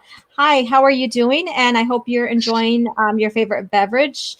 We are now concluding to this comic series that we read and are reviewing here on Coffee Chat, and it's Infinity's End. And it's in the what's it called again? What The comic? Epic Collection, The Menace The Menace Revealed, Revealed. Volume 2. Yes. Yes, Menace Revealed. So I had the name Menace in my head. I'm like, no, I know it's Menace, but what's the rest of it? Shit. All right. So Venice. yeah. So go ahead and pick that up and follow along if you wish, or if you have them, go ahead and pull it out. And Oh, um oh, go ahead. Shane Nolan mentions the light daggers. They're not light daggers. Uh-huh. Yeah, they're not lightsabers. The ones that the Night Sisters use. They're Yeah. basically energy blades, but they're not lightsaber blades at all. Yeah. Yeah. Let's see here. All right. I can understand the confusion though, because they look kind of similar, but Yeah. it's more like a blowtorch thing in a sense.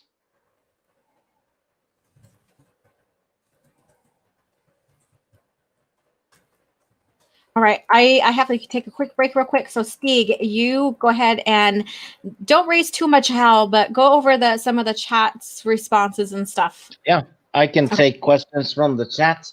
So ask me questions and stuff. I see Lord Vader asks, "Do you guys like super weapons in Star Wars?" Personally, I like the Star Forge and Kotor and the Death Star, but I think super weapons got overused rather quickly. So it's I saw someone say earlier that super weapons were kind of lazy writing, and yeah, after a while they were. Completely agree, and the EU is very guilty of this. No, it's not a potty break. She had to go buy milk. She went to the store, to the market, to buy milk for from the super chats. Yes, Mr. Dystopian. I've seen some news about the Han Solo books being translated into English. For those of you who haven't heard about that, it's a bunch of Han Solo books written by some Bulgarians, and they seem to have the rights for them back in the day. So it's technically a form of EU, and Oh God. they're now being translated into English. So I don't know much about them, but I heard Matt Wilkins talk about them quite a bit, and he was very interested in them. And he's a huge EU fan and all that. So I'd say it wouldn't hurt to give them a read. You know, they have It would awesome covers though. Yes, I am back, everybody. And it wouldn't hurt to even add to your collection, the English versions of that. Because those came out, what year did they come out? Like in the 80s, like 87, I think, Yeah, or something. something like that. Yeah, Yeah. And like Steve said, Matt Wilkins, he's been waiting for this to happen for a very long time. And I agree. So, pick them up, read them. It's not going to hurt. Might be something fun and interesting as well. It's Han Solo, anyways. And add them to your collection. Do it. Do yeah. it. I'm thinking they're kind of like the old Brian Daly on Solo books. So Mm-hmm. a bunch of standalone stories, which is fun. Yeah, yeah, exactly. And when it Oh, hurt to, Shane Nolan has read Darth Maul, Shadowhunter after I recommended it, and yes, ah, he thinks it was very Terminator-like. Yeah, okay, yeah. I hope you liked the book though. yeah, Um, I actually did. I thought it was awesome. mm-hmm. I'm not that huge a fan of Darth Maul, but I thought it was really good in the EU. Yeah, yeah. I never was a huge fan of Darth Maul. I thought he served his perfect purpose in the Phantom Menace, and of course he was brought back, and we have the stories now. So I am willing to give it another second chance with Darth Maul and Yeah, expand on his stories. So I mean, do it if you haven't if had a you chance. if you haven't read that one, Laura, just read it. It is awesome, and I Yeah, think I know. you'll like him a lot more because he's not the useless pansy he was turned into in the Clone Wars at all. He's Okay. actually a killing machine. Oh wow. Okay. And that's the thing, is that was my impression, um that he was basically, he's Sith, so he's Yeah, no holds barred kind of person. And because look how he taunted Qui-Gon, and Qui-Gon still kept his cool, of course, but he basically taunted him, and basically taunted Obi-Wan as well. You Yeah, know, and I thought that was brilliant. Maul was born and bred basically to kill Jedi. Yeah. That was it's even in the name Maul. That a Maul is a huge sledgehammer, Mm-hmm. and he was to be used to basically smash Jedi, Yeah. and that was his entire upbringing. Become a Yeah. badass, kill Jedi, and then Clone Wars happens, and he can't even kill an unarmed Padawan. I mean, it's Yeah. yeah. So, Mr. Dystopian, did you pick up the power converters you needed, Laura? Yes, I did. I completed my mission. Yes. All right. Casperius, that's what I can't stand about Star Wars. Disney or otherwise bring back characters that were killed off in the movies. Um, Yeah, it's Marvel-ish, right? Like the yeah. Marvel superheroes. If one of them dies, it doesn't really matter because they just reboot or bring them back somehow. Anyway, Mm-hmm. same with DC. I mean, how many times has Superman died? Yeah. Yeah. And I think that will still be the pattern even after our lives if they keep up with the lore there. Um, Yes, you're correct, Shane Nolan. It is tied to the Plagueis novel, and mhm. there's a Darth Maul comic as well that is also Yes. tied to that novel. Yeah. Yeah, so a great catch. I love catching that. That's why I love Star Wars lore so much, especially George Lucas era of Star Wars, the novels and all that. Is I love the continuity and how when you read something, you can say, "Oh crap, it ties back to this. This is all one continuous history." Based upon the movies, and even the movies are a part of this. So even though most of the stuff doesn't intrude on the movies, although Plagueis, happens within like portion of the Phantom Menace, because even in the Phantom Menace, during a point, the novel comes in there where we don't see Palpatine, and that's when he's killing Plagueis. Um, so there's those, and then you have like Labyrinth of Evil as well as Dark Lord, Rise of Darth Vader, that tie in really well and make a trilogy with Revenge of the Sith. And so I think it's brilliant how George and his company created 25 centuries or 1,000 years of lore. And I love just going back, and yeah, mistakes happen. I'm not denying that, but I just love how well it's all put together. I do. I truly do. I love it. Yeah. And So, most of the mistakes were minor. They didn't mess up the universe. yeah, exactly. Like we've seen here, there's minor mistakes. There's one minor mistake in there, but it doesn't really hurt the universe. Um, it's not major, and I think I just love it, so that's just me. I just love it. And that's one thing that I really got me into Star Wars after Return of the Jedi. And that's I guess you could say my origin story and how I got involved in Star Wars is because I wanted to know what happened with Luke Skywalker. And then when the PT came, I'm like, oh crap, there's going to be some more, stuff going on. And, then of course we have the Old Republic, all that. Beautiful, beautiful, beautiful. We all have our favorite eras of Star Wars, and that's fine as well. My first, well, my ground zero for Star Wars was Mhm. the 75th Marvel comic in the 80s. Yeah. And then I got a bunch of toys and stuff, and then later on I watched movies. So it Yeah. was actually the old Marvel comics that got hooked, that got me hooked on it. Yeah, and yours is kind of reversed from mine. So you started in the EU and then watched the movies. Yeah, and then there was Nice. the video games after the first three movies, and Yeah. yeah. Yeah. Awesome. So I don't know if you answered Terminus's question here. If I would refer to the Rise of Skywalker as the Dork Dork. Empire, uh, I don't know. It's that movie is so dumb, it's insane. You know? Yeah. It's like they have a MacGuffin and they're chasing after other MacGuffins to get it's like a game plot point. Yeah, Okay. and they introduced the MacGuffin in the final act. which Mhm. is uh, Yeah. it's it's like if they did the Lord of the Rings and then they don't even mention the ring Hmm. until the third book. And they're like, "Oh shit, we have this ring. We need to kill it." Yeah. You know? Yeah. I don't know.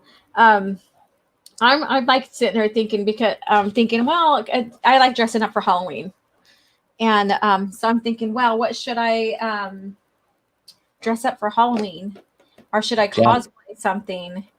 Jan Ors. Janors, you're still stuck on me doing dressing as Janors, huh? Yeah. I want to do that reface and try to get a Janors image on there to reface her. Oh, I know how you could do that. You could just get the cutscenes from Jedi Knight One because they use a live actor. Okay. Yeah.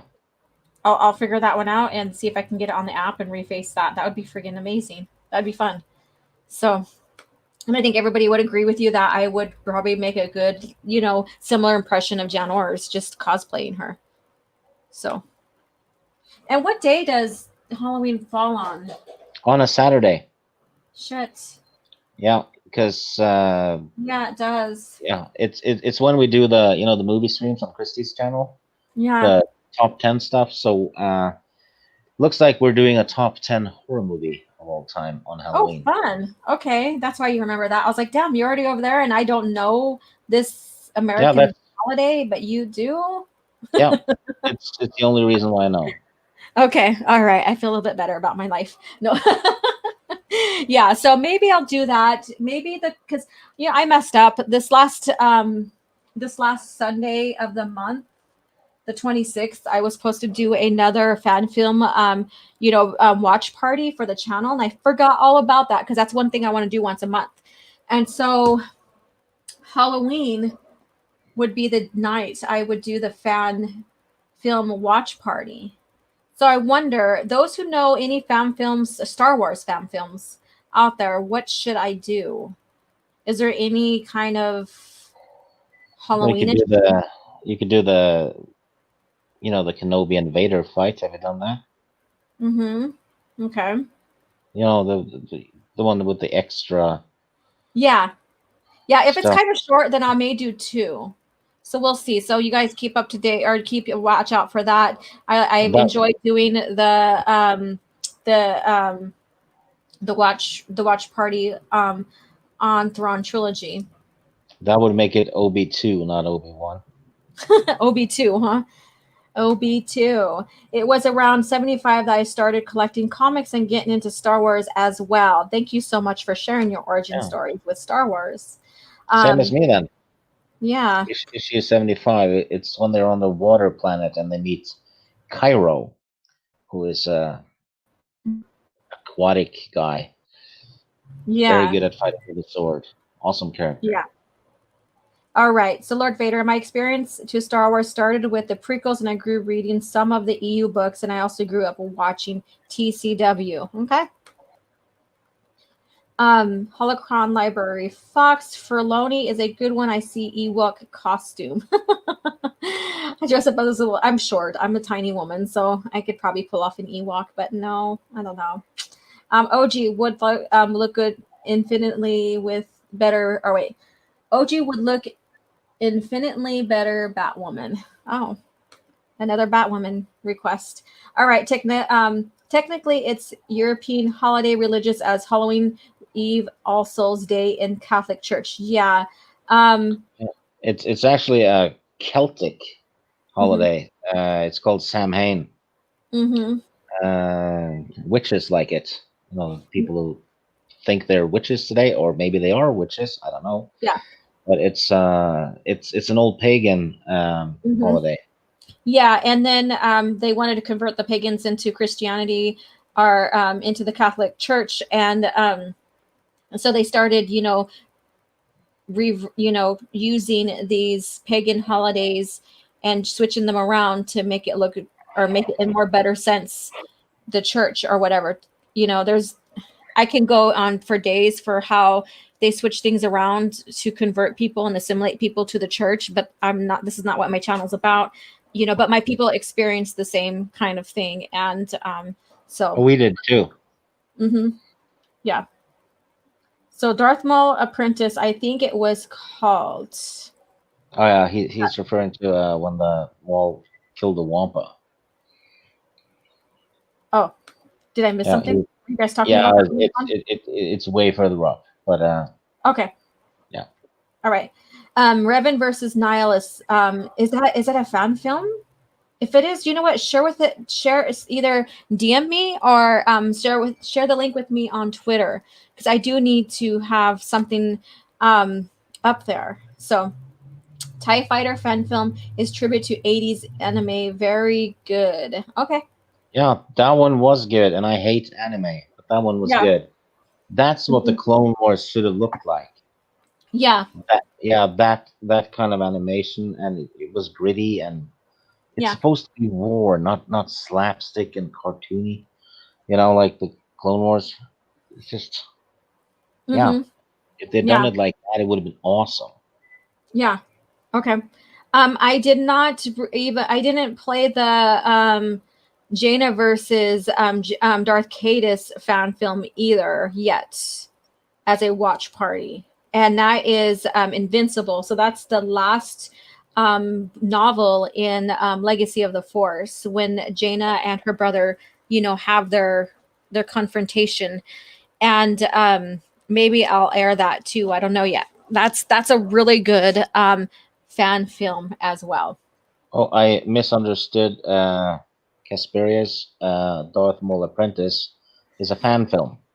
It's not the comic Oh, I thought it was, or whatever it was. My okay. bad. Okay. Let's see here. So we're getting ready to tie this up again. So is this the one that's on display here? Is this the next one we're going to review? Is that what we Yep. said? The Okay, Hunt good. for I Aura thought Singh. so. Yes, there she is. There's Aura Singh with her classic little antenna there. And she's a Jedi hunter. That's what we got in from the last review we had of her. She's And literally broadcasting her attack. exactly. So we're this one right here, and this is a 4-part comic here, so it's relatively short. The Hunt for Aura Singh. So you guys stay tuned. This is going to be our next Thursday coffee chat discussion. And of course, it's always linked around the comic, the lore, all that. We're not just trying to talk just strictly about the comics, but how well it ties into the lore, what planets are involved, what else is involved, what's going on in that time frame. And so if you guys are following along and reading the comics with us, great. That's awesome. If not, that's okay as well, because then as this review goes along and you haven't had a chance to read this comic, then you can go ahead and decide if it's for you and go pick it up. So that's the whole point of this, is have fun discussing it, getting you guys sparked for and interested in the classical Star Wars, or George Lucas era of Star Wars, and have fun chatting and talking about the overall lore based behind it. And speaking of, following along and reading along, the literature review club, basically we are reading Death Troopers. And that right now is tentatively scheduled for the 29th in the evening, Thursday night at what, 4? Well, was it 4 o'clock or 5 o'clock my time? Last one, wasn't it? Yeah, so around like in the afternoon for me. So that Stig can be on, since he's like 9 hours ahead of me, so that I'm not keeping him up too late. So if you guys haven't read that novel, pick it up. It's not too late. Get it on Audible too. If anything, if you don't have time to sit down, you can put it on your phone, and there you have it. You can listen while you do work and stuff. So, and I think it's going to be fun because it's going to be something Halloweenish. Yep. So yeah. So go ahead and, follow along with that as well. And so we're going to go ahead and start winding things down. So let me get out these last comments here. 16-bit mascot. And other than him getting killed off, I think Snoke didn't quite make the impact they wanted, because, well, we've seen much better Dark Force folks in the EU stuff. I agree. again, another missed opportunity that they could have entirely took off into a different direction, like they did with the Vongs, the Yuuzhan Vong. So there you go. I think you mean druids. I don't know what that was from. Oh, it's about the Celtic Samhain thing. Yeah. Oh, okay. Uh, well, druids are Celts. Mm, yeah. Okay. Same faith technically. The video is called Couture Broken Souls. Okay, awesome.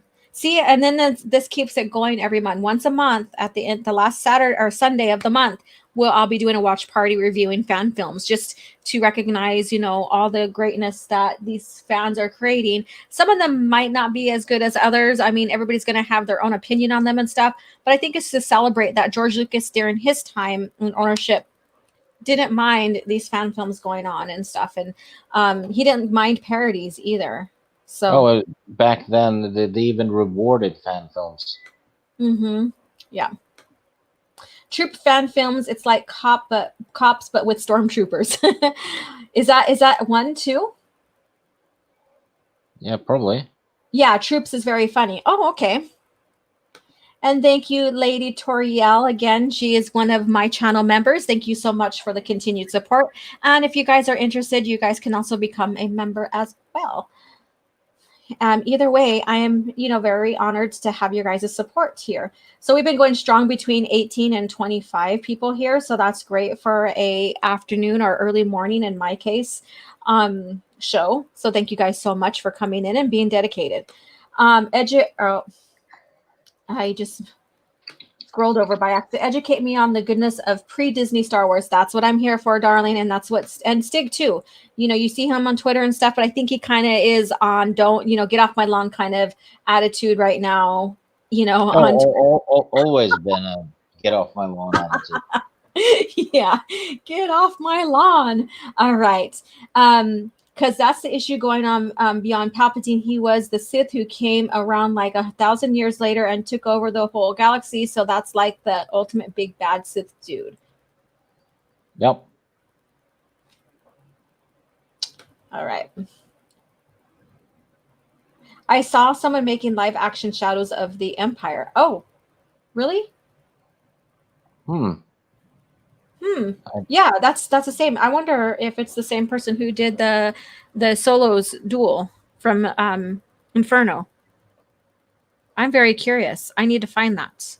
If that's going on, I need to find that because I love Shadows of the Empire. Yeah, that one is awesome. Yeah. Ooh. And they could have still used that one, and it wouldn't have messed up Disney canon either. You could just use it. But instead, they decided to have Luke use the Force to destroy a squadron of TIE fighters instead after Episode 5, which is marvelously stupid because if that was the case, he could have used it in the Return of the Jedi as well, when his friends were being killed by TIE fighters. Yeah, when he's looking outside of the outside towards the battle, and Palpatine's taunting him. Yeah, he could have according to Disney, Luke can do that.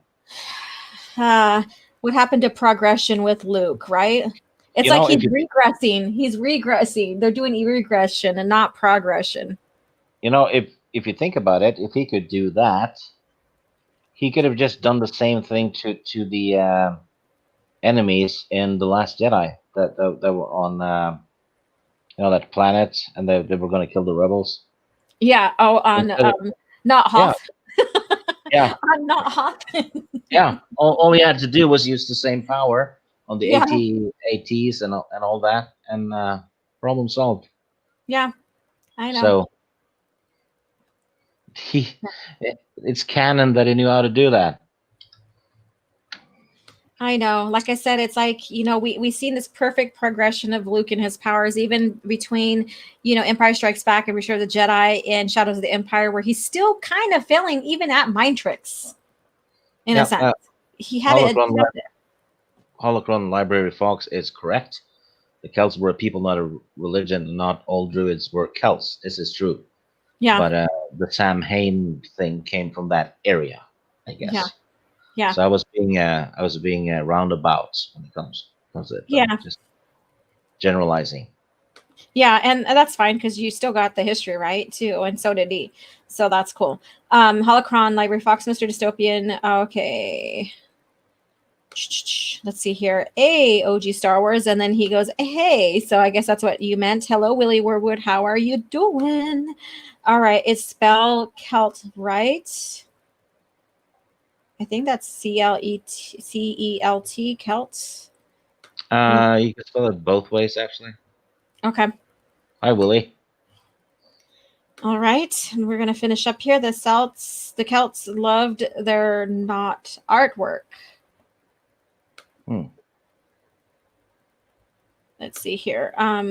But hey, America's Europe. Maybe I'm unaware. I like color, gray, etc. We just like, I'm gonna say this. American English is basically the informal English. Really, it is. It's a shit version of the King's English. And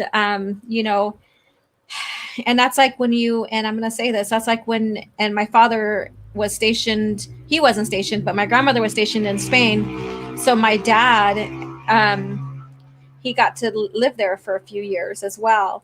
And so the Spanish spoken in Mexican is not as elegant as the Spanish, or formal as the Spanish spoken in Spain.